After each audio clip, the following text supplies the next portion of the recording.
എൻ്റെ പേര് സൈനുദ്ദീൻ എന്നാണ്. എൻ്റെ വീട് ഇവിടെ മണ്ണുത്തി തോട്ടപ്പടി എന്ന് പറയുന്ന സ്ഥലത്താണ്.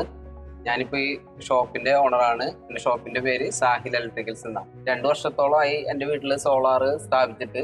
എക്കോസ്ഫിയർ ആണ് സോളാർ വെച്ച് തന്നത്. നല്ല പ്രൊഡക്ഷനും കാര്യങ്ങളൊക്കെ ഉണ്ട്. കുഴപ്പമില്ല. 3 kV ആണ് വെച്ചിരിക്കുന്നത്. അതിലിപ്പോൾ നമുക്ക് കറണ്ട് ബില്ലൊന്നും തീരെ വരുന്നില്ല. അത്യാവശ്യം അവരുടെ കോസ്റ്റ് മാത്രമാണ്, ചെറിയൊരു ഇൻകം മാത്രമാണ് വരുന്നുള്ളൂ. ഞാൻ 2 AC ഉപയോഗിക്കുന്നുണ്ട്. 2 റൂമിലും AC ഫുൾ ടൈം ആയിട്ട് വർക്ക് ചെയ്യുന്നുണ്ട്. എന്നിട്ട് എനിക്കിപ്പോൾ ഫിക്സഡ് ചാർജ് മാത്രമാണ് വരുന്നുള്ളൂ, വേറെ കോസ്റ്റ് ഒന്നും വരുന്നില്ല. എക്കോസ്ഫിയർ ടീമിന്റെ പ്രൊഫഷണലിലും ഞങ്ങൾക്കുള്ള ഇൻസ്റ്റാളേഷനും മറ്റുള്ള എല്ലാ കാര്യങ്ങളും അവർ വളരെ നല്ല രീതിയിൽ തന്നെ ഞങ്ങളോടൊപ്പം നിൽക്കുന്നുണ്ട്. എന്തൊരു കംപ്ലൈന്റ് വിളിച്ചു പറഞ്ഞാലും കംപ്ലൈന്റ് ഒന്നും വരുന്നില്ല. ഇനി എന്തെങ്കിലും നമുക്ക് വല്ല ഡൗട്ടോ കാര്യങ്ങളോ എന്തെങ്കിലുമൊക്കെ വന്നു കഴിഞ്ഞാലും അവർ വിളിച്ചാൽ അവർ സ്പോട്ടിൽ തന്നെ വന്ന് ആ കാര്യങ്ങളൊക്കെ നമുക്ക് നമ്മുടെ സംശയങ്ങളൊക്കെ ദൂരീകരിച്ച് തരും.